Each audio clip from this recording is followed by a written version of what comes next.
Noong 1971 po, meron pong isang uri ng crossed mold o isang molde ng krus na gawa po sa tanso na natagpuan po sa Al-Qurum, Caesarea, sa Israel.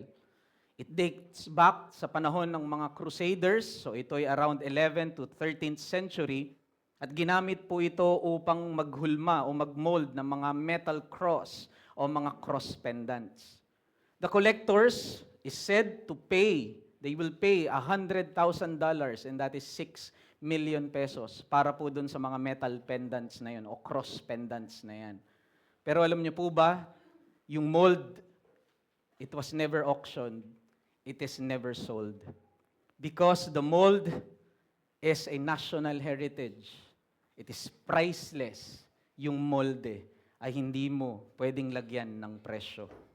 And here in chapter 4, brothers, sa binasa po natin, Paul will show us a priceless mold that is not molding metal crosses or cross pendants. Ipapakita niya dito ang isang molde na humuhugis, hindi ng mga bakal na krus, kung hindi ng buhay at mga ministeryo. At itong walang halaga at walang singhalagang molde na ito, ang siyang gumagabay na prinsipyo sa buhay ni Apostol Pablo at ito rin ang humugis ng kanyang sariling buhay at sariling paglilingkod kay Kristo. At ito ay nilagay ni Pablo sa salitang death-life pattern. Nilagay niya ito sa wangis ng death-life mold. And notice that it is not life and death. Because life and death is ordinary. Tayo ay papanganak and then mamamatay. Ngunit ang sinabi ni Pablo, ang molde na ito is death and then life. Sapagkat ito'y tumuturo sa krus ni Kristo o sa paglilingkod at ministeryo ng Panginoong Jesus. In other words, we can say that it is our cross resurrection pattern. And I would like you to invite you to look at it dito po sa verses 10 to 12 and 13 to 14.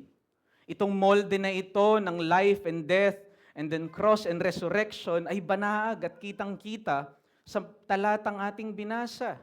Pansinin po ninyo sa versikulo 10 hanggang versikulo 12, 3 beses binanggit ni Pablo yung salitang death.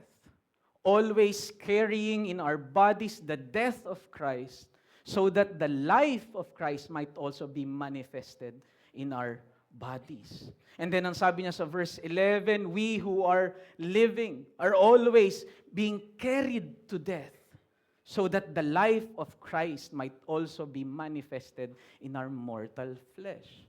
And then pagdating sa 12, he concluded, so death is at work in us, but life is at work in you.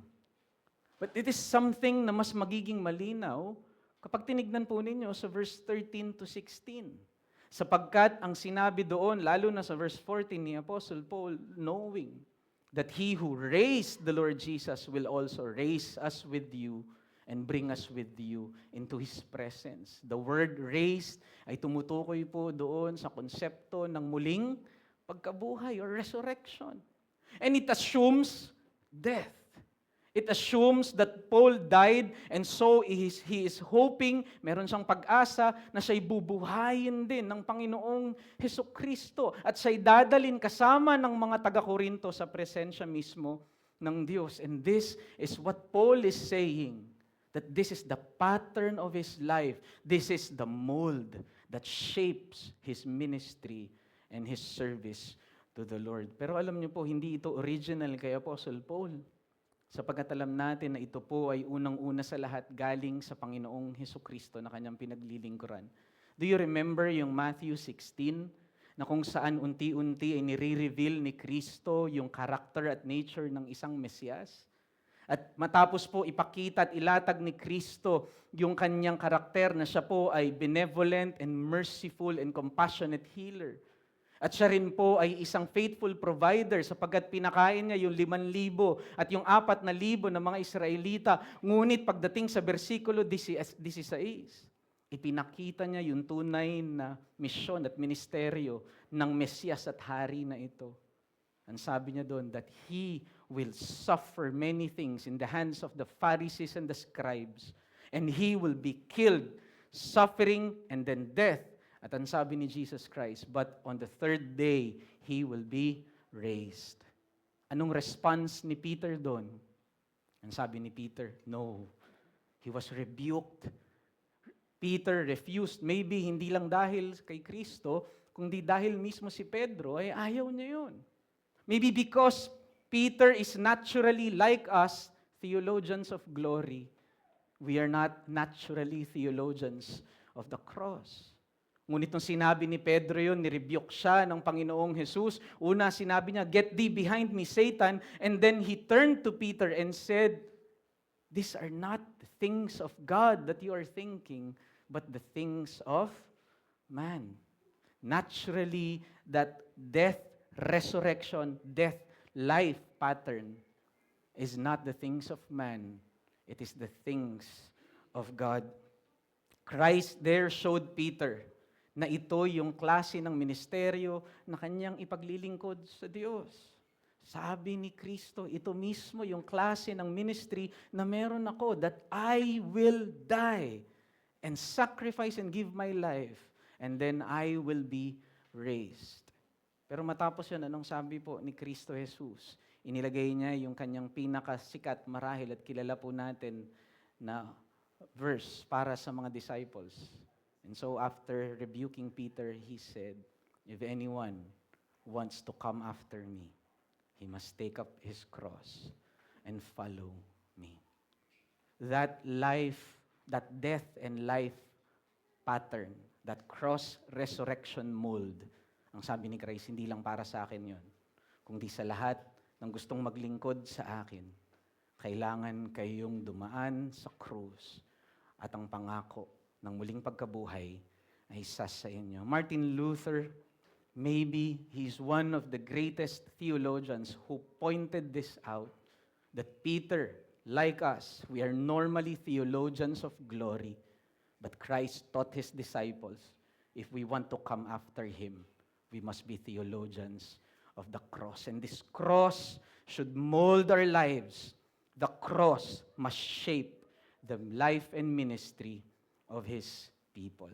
Brothers, we do not romanticize suffering. Hindi natin sinasabi na yung suffering na ito ay dapat ito na yung pinakamaging definisyon ng ating pamumuhay. Hindi katulad ng Roman Catholic teaching ng penitensya at pagpapahirap sa sarili. Ngunit hindi rin naman natin dapat dinidespise yung suffering. We do not romanticize nor do we despise suffering na tila parang mga G12 at mga prosperity gospel preachers na nakikita yung suffering as divine disapproval ng Diyos, o tila nakikita nila yung mga pagdurusa at paghihirap, karamdaman at kamatayan na parang kalugihan. Dapat nating mabalanse at makita na ang molde at ang hugis ng krus mismo at paglilingkod ni Kristo ay may mahalagang aspeto ng kamatayan at paghihirap dito. Ngunit ang pangako ng muling pagkabuhay at tagumpay at korona ang siyang naghihintay sa atin. And so when we have this proper perspective in our life and ministry, itong hulmahan na ito ng krus ni Kristo ang siyang nagdidikta at humuhugis ng ating buhay at paglilingkod, then makikita natin na sa parehong paglago at pagkaunti, sa parehong pagyaman at paghihirap, sa parehong kagalakan at pighati, gumagawa ang Diyos. Naroroon siya sa lahat ng aspetong ito. Mahalaga ito, mga kapatid, dahil kung walang humuhulmang prinsipyo mula sa Biblia, tayo ay maaaring mahulog sa mga maling uri ng paglilingkod. Maaaring maging mapagmalaki ang ating paglilingkod, or maaaring mahulog tayo sa mga nanglulumo na paglilingkod. A prideful service, a prideful life, or a despondent, despairing, hopeless service. Dahil kahit anong sabihin natin, ligtas na tayo, totoo yun, ngunit tayo pa rin ay may natitirang kasalanan, at itong remaining corruption na ito ay maaaring magdala sa atin sa maling postura ng paglilingkod sa Panginoon. Kaya nga, hayaan nyo na ito ang maging mensahe natin sa umagang ito. Tandaan po natin, ang Kristiyanong ginagabayan o o hinuhulma ng hugis krus na ministeryo ay tiyak na hindi mahuhulog sa nagmamalaki o nanlulumong paglilingkod. At itong hugis krus na ito ng paglilingkod na siyang pinamuhay ni Apostol Pablo, ay makikita niyo po na nagbigay kay Apostol Pablo ng malaking lakas, ng kagaanan ng paglilingkod. At ito rin ang nagdala kay Pablo so that he will not lose heart.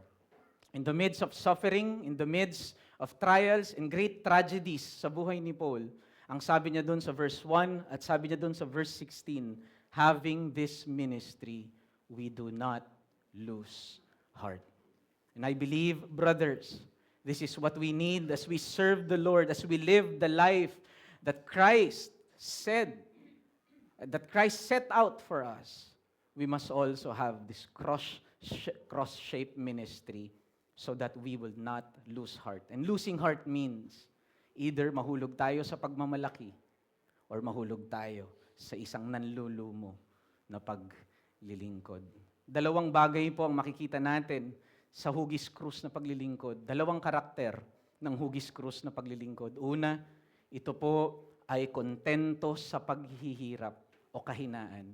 At pangalawa, ito po ay radikal sa paglilingkod. Una, ito ay kontento sa kahinaan. The first point, content in weakness. Makikita po natin ito doon sa verse 8 to 12, and I invite you to please check this with me. Hindi po kinahiya ni Pablo dito sa mga verses na ito yung mga kahinaan ng kanyang ministeryo. The usual ay itatanggi mo yung mga kahinaan sa ministry mo. Usually, itatanggi mo yung mga paghihirap sa ministeryo mo. Naalala nyo, yung mga super apostles po kasi ay nililin lang yung mga taga-Korinto at sinisiraan nila ngayon yung ministry ni Apostle Paul. At ang sinasabi nila, yan ba yung lingkod na gusto nyong sundan? Kita nyo, laging nagugutom, laging namamatay, laging nabibilanggo. Yan ba yung lingkod na gusto nyong pakinggan? In verse 8, sabi ni Paul, always afflicted in every way, perplexed, persecuted and struck down. In verse 10, always carrying in his body the death of Christ, always being given over to death. Death is at work in his ministry. Ang ganda po ng verse 12 na yun kasi ang ibig sabihin po nun, ang energy is at work. Ang energy at influence sa life ni Paul, sabi niya, is death. The word work there is energeo. Ang sinasabi doon ni Pablo, yung power, somehow, yung influence, yung energy that is permeating yung ministry niya is the power somehow of death. Now, maalala natin na ito ay inudyukan ng pagre-rebelde kasi ng mga taga-Korinto sa kanyang ministeryo, yung mga super apostles, ito yung mga particular na mga false teachers na nagsasabing huwag pakinggan si Apostol Pablo. At yung mga super apostles na ito, ang kanilang strategy is they tamper upon the word of God. Sapagkat syncretistic teachers sila. Ang ibig sabihin ng syncretistic teacher ay pinaghahalo nila yung mga religion. Kukunin nila yung point ng Judaism, kukunin nila yung point ng Grecian philosophy, and then kukunin din nila si Christ. Somewhat like sa Colossians ng mga syncretistic teacher. Kaya mapapansin niyo sa 1 Corinthians, ang inaatake ni Pablo doon is about Grecian philosophy, na dinideny na nila ngayon yung resurrection at ang kanilang paniniwala is dualism, na spirit lang tas wala ng body kasi evil yung body sa Grecian dualism. Pero mapapansin niyo dito sa 2 Corinthians, ang inaatake na ni Pablo ay may kinalaman na doon sa glory ng New Covenant compared doon sa Judaism ng Old Covenant. And so ito yung klase ng mga super apostles na siyang nagtatamper ng salita ng Diyos. They practice cunning, and then yung mga underhanded ways ang kanilang ine-employ. Ang masakit, maraming mga taga-Korinto ang naniwala sa deception na ito, and they rebelled against the ministry and the gospel of Apostle Paul. And because of this growing rebellion, kung maaalala ninyo, Paul made an unplanned visit at sabi ni Pablo, naging painful yung visit niya kasi nagkaroon sila ng confrontation and someone doon sa Corinto ang marahil pinahiya si Apostol Pablo. At ang sabi ni Pablo, kesa i-exercise niya yung discipline prematurely, Paul said he suffered shame. Nag-retreat siya. Pero matapos siyang mag-retreat, he wrote that severe and painful letter na dinala ni Titus. At itong dalawang ito, yung painful visit at yung painful letter, ang ginamit ng Diyos upang yung karamihan sa taga-Korinto ay magsisi. And so the majority of the Corinthians repented, and that was the good news. Titus told Paul nung nagkita sila sa Macedonia, kasi hindi na makapaghintay si Paul na magkita sila doon sa Ephesus, and so sinalubong na niya si Titus doon sa Macedonia. At ang sabi ni Titus, marami po ang nagsisi. Ngunit, sabi ni Titus, may mga natitira pa rin po na nagre-rebelde at ayaw mag-repent. And so this explains yung tila watak-watak na tema ni Pablo dun sa sulat niya sa 2 Corinthians. In fact, marami pong mga liberal scholars na nagsasabi yung 2 Corinthians daw ay iba't ibang mga letter na pinagtagni lang. Ngunit makikita po natin the reason kung bakit tila watak-watak at fragmented yung tema ni Paul and even yung way ng pakikipag-usap niya sa letter, minsan reconciliatory siya sa isang part and then pagdating niya sa kabilang part, very sharp siya and confrontational, is because he has three audiences. The first audience na sinusulatan niya, yung repentant majority. The second is the remaining unrepentant minority. But also, he will address the super apostles. And just imagine, yung tatlong yun ay kakausapin mo sa letter mo, then magsishift ka talaga ng mga themes and even yung way ng pagsasalita mo. And no wonder chapters 1 to 7, ina-address na ito sa repentant majority. Kaya yung tema niya dito ay very reconciliatory, pastoral. Kaya sabi niya, yung nag-rebel, i-restore nyo na, kesa siya ay lubos na i-overcome ng severe sorrow. Yung pinatawad ko, naway patawarin nyo na din, i-restore nyo na siya. Because here in chapters 1 to 7, ini-explain dito ni Pablo kung ano ba talaga yung ministeryo niya sa bagong tipan. At itong chapter na ito, na ating pinag-aaralan yung chapter 4, here, Paul is explaining kung bakit yung kanyang ministry ay kahugis ng krus ni Kristo. Kaya ito maraming paghihirap, kaya ito maraming sufferings. Because somehow the mindset of the Corinthians ay nakuha nila dun sa mga super apostles na kapag ikaw ay maraming trials, divine disapproval ng Diyos yan. Kapag ikaw ay maraming suffering, hindi ba tinatanggi na ng Diyos yung ministeryong yan? And here in chapter 4, Paul is explaining. Remember in chapter 3 and chapter 2, sabi niya, his ministry is cross-centered. Aroma ni Kristo yung kanyang ministeryo. Pero dito ipapakita niya, hindi lang aroma ni Kristo ang ministeryo ko. Kahulma ito ng mismong krus ni Kristo Jesus. Kaya nga, imbis na itanggi ni Pablo ang mga trahedya sa kanyang ministeryo, kanya pa itong niyakap.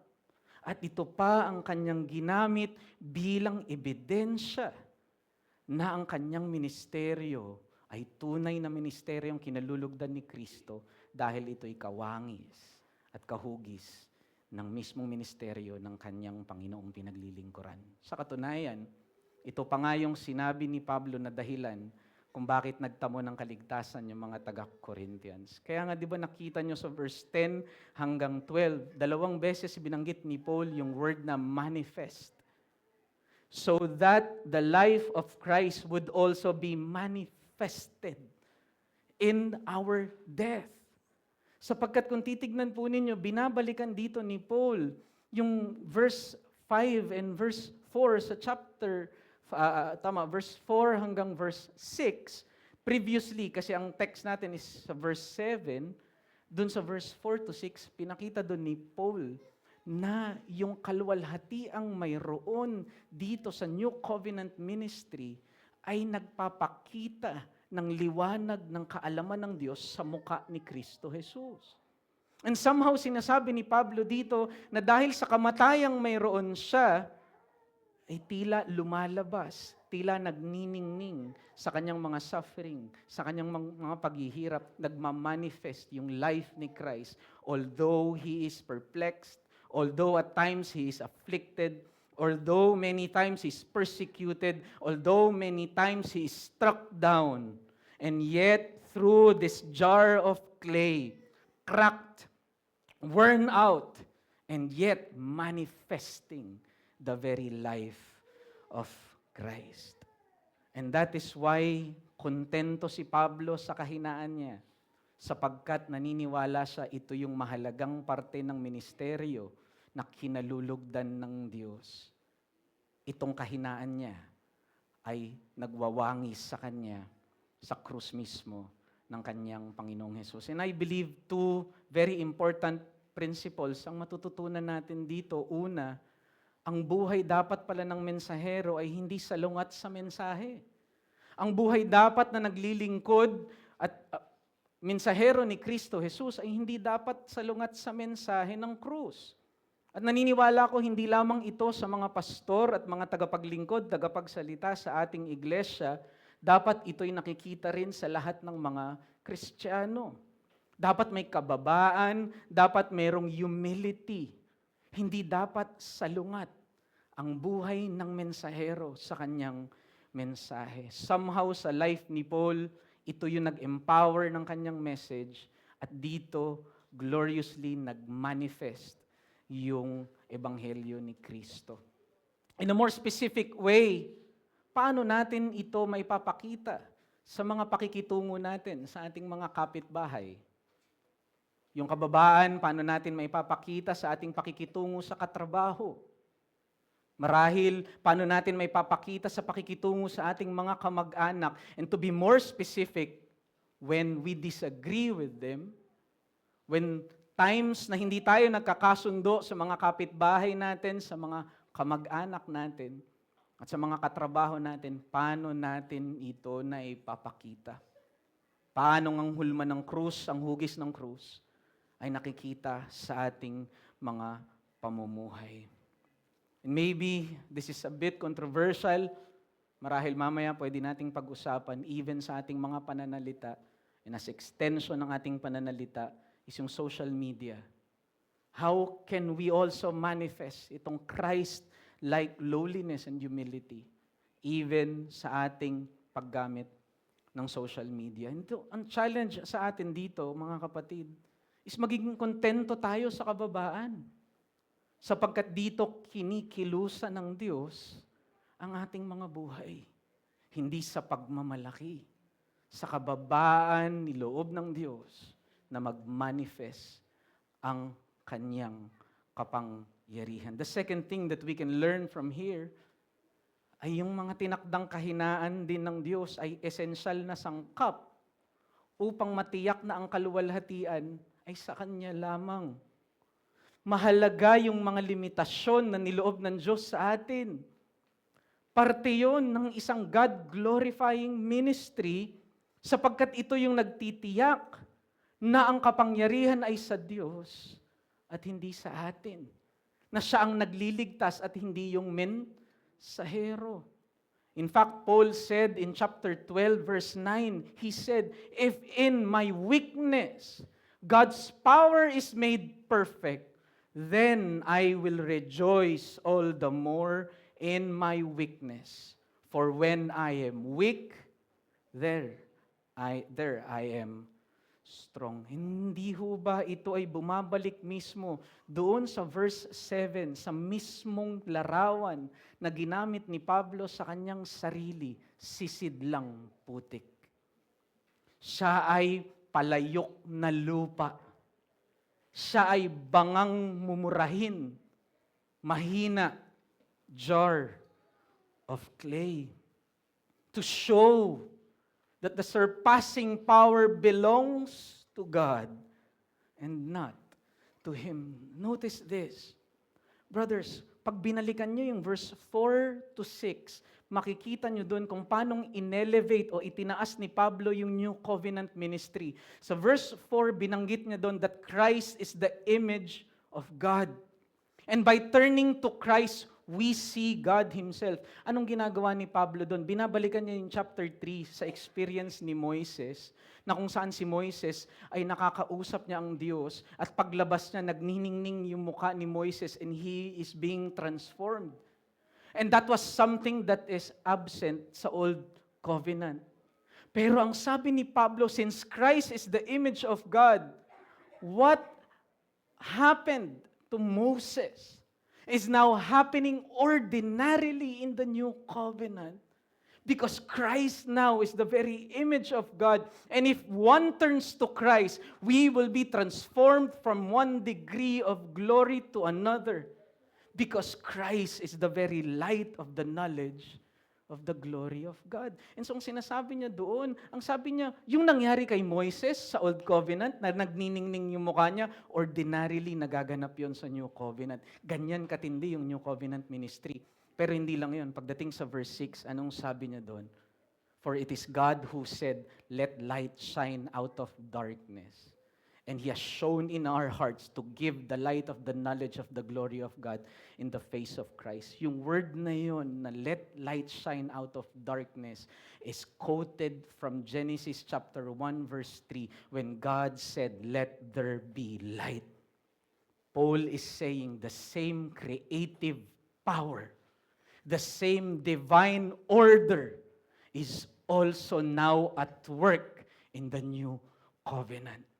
In the new covenant ministry, the face of God is shining. In the new covenant ministry, that divine power is at work. And yet Paul said, we have this treasure in jars of clay.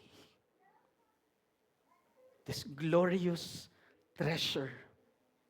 This powerful changing. And this powerful command of God that laws will be written now in tablets of hearts, that veils will now be removed. Itong glorious ministry na ito, niloob ng Diyos, saan ilagay? Sa sisidlang putik. Bakit, mga kapatid? Upang matiyak na ang kalwalhatian ay sa Diyos at hindi sa tao. Sa panahon natin, mga kapatid, alam niyo po yung jars of clays, they are, sa panahon ng mga apostles, they are dispensable na mga containers. Katumbas sa atin, styrofoam and plastic bags. And ang sabi ni Pablo, doon niloob ng Diyos, ilagay itong yaman na ito sa plastic bags and styrofoam tulad ko. At ito marahil hindi ho ba ang problema at kahinaan natin, ang tao ay naturally theologians of glory. We love spectacles. Tayo ay nananangan doon sa mga mahimala, sa talento at galing ng mga tao. We despise weakness. We despise limitation. Kinamumuhian natin kung minsan yung simplicity. Attracted tayo sa mga pangmalakihan, pangmagalingan, at pangmaramihan. Now, I'm not saying na mali yun altogether. Ngunit kadalasan ang nagiging mali ay dito lang natin sinusukat ang paggalaw ng Diyos at hindi sa kahinaan. Ngunit kay Pablo, malinaw sa kanya na ang Diyos na kanyang pinaglilingkuran, ang Diyos na napako sa krus, ay aktibong kumikilos, lalo pa sa kahinaan. Sa mga mumurahing palayok, sa mga sisidlang putik, pinaranas, pinadaloy, at pinakita ng Diyos ang kanyang pagliligtas. And so this is our challenge doon sa unang punto natin. Linangin natin ang pagiging kontento sa mga tinakdang kahinaan at limitasyon ng Diyos sa ating buhay. Mas hangarin po natin ang kanyang malaya at makapangyarihang pagkilos, ito man ay sa kahinaan at kahirapan. Kasama po ba dito, let me just ask a provoking question. Yung pagiging kontento po ba sa kahinaan ay kasama dito yung karamdaman at maski kamatayan? Should we also be content in sickness and also in death? And the answer is yes. Dahil kumikilos pa din ang Diyos kahit sa mga karamdaman at kamatayan. Huwag po natin limitahan at ipako ang kilos ng Diyos sa mga himala lamang at mga pagpapagaling. Tandaan natin na si Pablo mismo ang nagpatotoo at siyang nagsabi na maski sa karamdaman at kamatayan, ginansya ito para sa kanya. Hindi ito kalugihan para kay Pablo. For to me, to live is Christ and to die is gain. Namamahinga ba tayo, mga kapatid, sa katotohanan ito? Na kumikilos pa din ang Diyos kahit sa kamatayan, kahit sa karamdaman, kahit walang himala at kagalingan. Sa kamatayan ni Tita Ruth, sa kamatayan ni Tito Bebe, sa kamatayan ni Pastor Elinel Caña. At kumikilos pa din ba ang Diyos kahit sa kamatayan ni Brother Caleb? Mga kapatid, hindi ito naging kalugihan sa kanila. At hindi ito kalugihan sa atin. Dahil makapangyarihang kumilos ang Diyos maski sa kahinaan. Just this week, we heard John MacArthur, that famous preacher and pastor, died. He is with the Lord. Many posted yung powerful experience ng pagkilos ng Diyos sa buhay nila dahil sa ministry ni John MacArthur. Dahil sa buhay ni John MacArthur. But in his death, do we still say that God will all the more work His surpassing power even in the death of this jar of clay? We better believe so, brothers, sapagkat tulad natin si MacArthur ay sisidlang putik lamang, so that the surpassing power will belong to God and not to Him. Kaya nga po hamon lamang sa atin, sa loob ng ating iglesia, sa ating pong mga tagapaglingkod, mga niloob sa ating mga pastor, mga diakono, mga tagapangaral sa loob ng iglesia natin at mga tagapagturo. Kontento din po ba tayo kahit walang John MacArthur na nangangaral sa pulpito natin? Kontento din po ba tayo kahit walang R.C. Sproul o maski Pastor Noel Espinosa na nangangaral sa ating pulpito, ngunit mga ordinaryo, mga mambababa, mga sisidlang putik lamang, ngunit araw-araw ay namamatay at nagbibigay ng kanilang buhay para sa atin. So that as death is at work in their lives, life is also at work in you. And if we are thankful, then let us pray for them, brothers. Let us appreciate yung mga workers natin sa ating iglesia and let us partner with them sapagkat binigyan tayo ng Diyos ng mga hugis krus na tagapaglingkod para sa buhay at pag-iingat ng ating mga kaluluwa. That is our first point, kontento sa kahinaan. The second point is radikal sa paglilingkod. Brothers, in case we think na yung pagiging kontento sa kahinaan ay katumbas ng complacency o pagiging pabaya, kailangan nating makita hindi ganyan. Dahil ang pagiging kontento ay hindi naaalis o kaakibat pa rin ang mainit at radikal na paglilingkod sa Panginoon. Pansinin po ninyo yung radical service ni Paul. Maligan po natin yung verse 10 hanggang 11. Ang sabi ni Paul, always carrying in my body the death of Christ. That word always is an adverb of frequency. It is an adverb of time. It determines kung kailan. Ang sabi ni Pablo, kailan ba at work yung death? Sabi ni Pablo, always. Now notice, active yon, always carrying. Pero pagdating doon sa verse 11, sabi niya, always being given over. Passive. So whether desisyon niya to, o whether ito ay nangyayari sa kanya, God is at work, both. Death is at work in His life. The principle of suffering, the principle of the cross, the principle of dying is present sa kanyang buhay. Ngunit anong sabi ni Apostol Pablo 2 beses? But having this ministry, we do not lose heart. Hindi kami nawawalan ng loob, radikal ang kanyang serbisyo pa din sa Panginoon. And we may ask, bakit kaya sa kabila ng matinding trahedya ay nagagawa pa rin ni Pablo itong radikal na paglilingkod sa Diyos? Dahil ito sa dalawang bagay, dahil ito, sabihin na natin, isang bagay talaga, ngunit may dalawang aspeto, ito ay dahil sa pangako at dahil sa realidad ng resurrection. Si Pablo ay kayang maglingkod ng radikal dahil sa realidad at pangako ng muling pagkabuhay. Notice in verse 13, dito na tayo bababa sa ating teksto, ang sabi ni Pablo dyan, in the same spirit of faith that said, I believe, therefore I spoke, we also believe and we spoke. Alam niyo po, quotation ito sa Psalm 116 at ito po ay isang messianic psalm na kung saan kino-quote ni Pablo yung karanasan ni King David.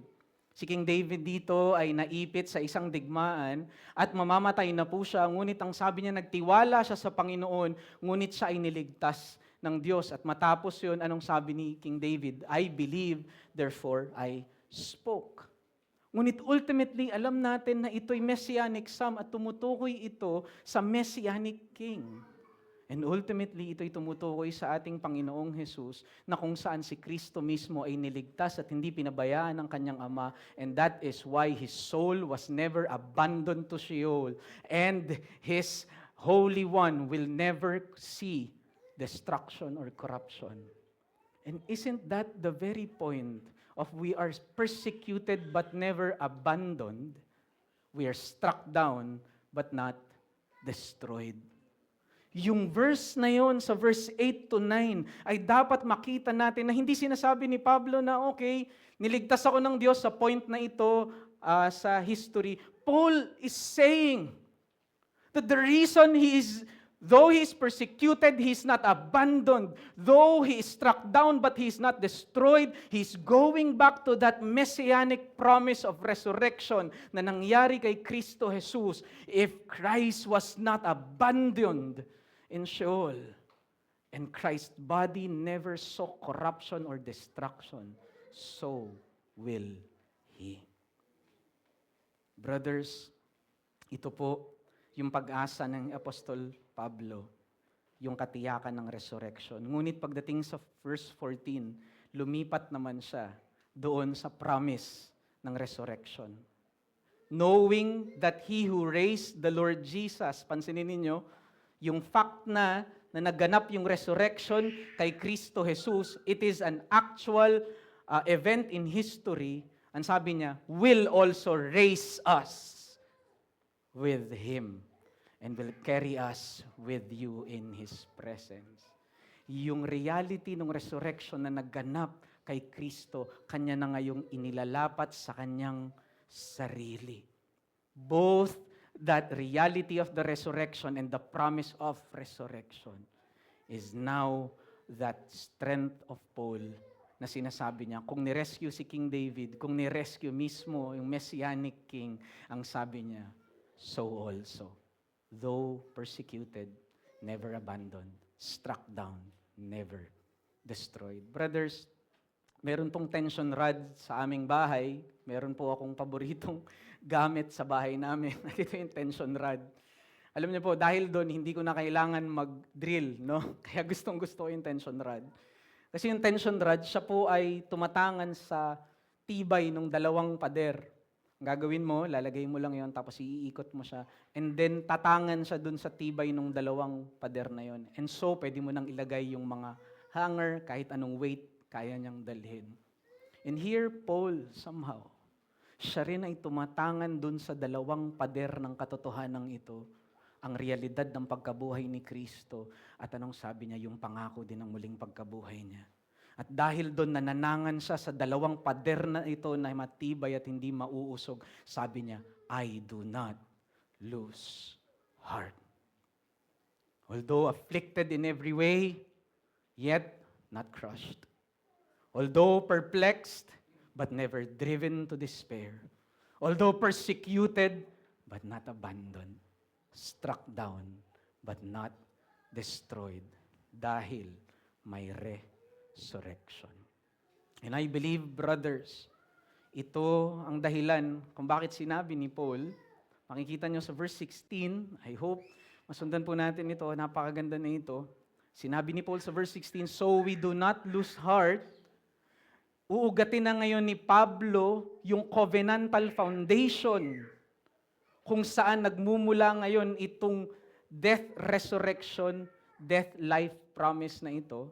At inugat niya ito, walang iba kung hindi sa union niya with Christ o sa covenantal promise na ito kay Kristo Jesus. Sabi sa verse 16, so we do not lose heart, though the outer self is wasting away, the inner self is being renewed day by day. Napaka unfortunate nung translation na self, kasi ang ginamit po na word doon is anthropos, dapat po outer man.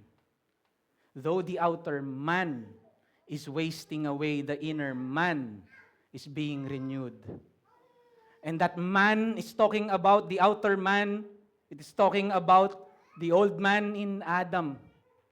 And that inner man that is being renewed is talking about the new man in Christ. At hindi po ito Grecian dualism, na tila binabasa ng iba na yung outer man is yung flesh and therefore yung inner man na binabago yung soul lang natin. Yun yung sinasabi ni Pablo. Kita mo, naniniwala si Pablo dun sa dualism na yon.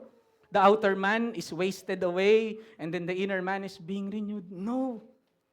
What Paul is saying here is the covenantal promise. After all, Paul is talking about the resurrection here. Sa chapter 5, sasabihin niya, the tent and then the building na ibibigay sa atin ng Panginoon. And so, ang sinasabi ni Pablo, though araw-araw dinideconstruct yung old Adam, though every day pinipil away itong lumang tao kay Adan, araw-araw nagre-reconstruct ang Diyos ng bagong tao na nakipag-isa na kay Kristo Jesus sa aking buhay. And hindi ho ba, mga kapatid, mapapansin ninyo, na ito mismo yung flow ng thought ni Paul dito. Kasi pansinin ninyo, sabi niya, the new man is being renewed day by day. Saan ba nagsimula ng argument si Paul? Sa chapter 3, nagsimula siya ng argument dun sa change of heart. Sa New Covenant, sabi ni Paul, may pagsusulat na ng batas ng Diyos sa puso. At dahil doon, meron ng pagbabago ng puso, ngunit ang sinunod ni Pablo dito is not only the change of heart, now in chapter 4, the change of our bodies. Paul in chapter 3 said conversion. But now in chapter 4, anong sabi niya? Resurrection. This is how God promised to reconstruct the new man by the deconstruction and peeling away of the old man in Adam. Kaya ito yung pattern, mga kapatid. Ito yung hulmahan that is prevalent dun sa argument ni Paul kung bakit hindi siya nawawalan ng pag-asa at kung bakit maraming paghihirap sa kanyang ministeryo, maraming trahedya na hinaharap siya dahil ang Diyos ay unti-unting winawasak ang lumang tao at unti-unting binabago at binibuild ng Diyos ang bagong tao kay Kristo Jesus sa pamamagitan ng pangako at realidad ng muling pagkabuhay. Kaya nga mga kapatid, ito ang magandang makita natin, ang mata ng pananampalataya na laging nakatingin sa realidad at pagkabuhay, sa realidad at pangako ng pagkabuhay ni Kristo ay hindi talaga mawawalan ng loob at hindi talaga kailanman manghihina sa paglilingkod. What is your only comfort in life and in death? Question ng Heidelberg Catechism. Ano yung strength lang natin sa ating kamatayan at buhay dito sa lupa? Ang sabi ng Heidelberg Catechism, that I am not my own, but belong with body and soul. Notice that union with Christ. Union with the second Adam, yung sinasabi dito ng Heidelberg Catechism. Dahil may pangako ang Diyos sa federal head natin, ganun din ang mangyayari sa atin. Although death first, and then resurrection, the cross first, and then life eternal. That we belong body and soul, both in life and in death, to my faithful Savior, Jesus Christ. And so this is the challenge for us. Ipalalimin po natin, mga kapatid, ang pag-asa sa realidad at pangako ng resurrection.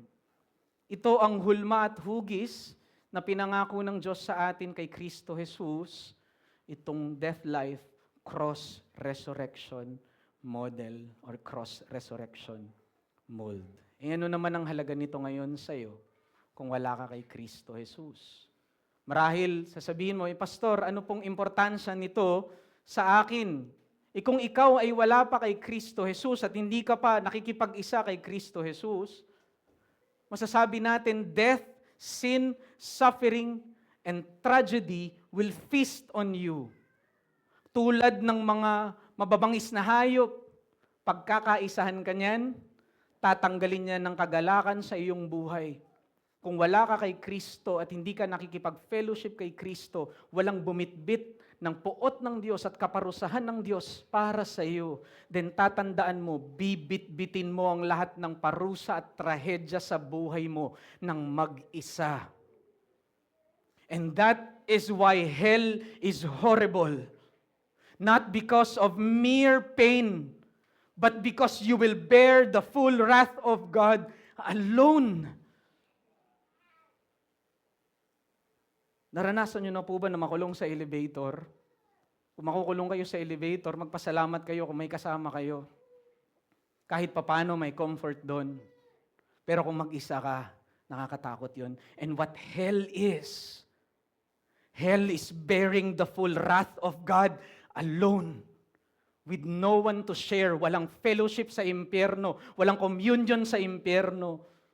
Kaya nakakatakot na piliin mo na hindi ka makipag-isa kay Kristo dahil sa buong eternidad, bibit-bitin mo yung puot ng Diyos ng mag-isa at walang comfort doon.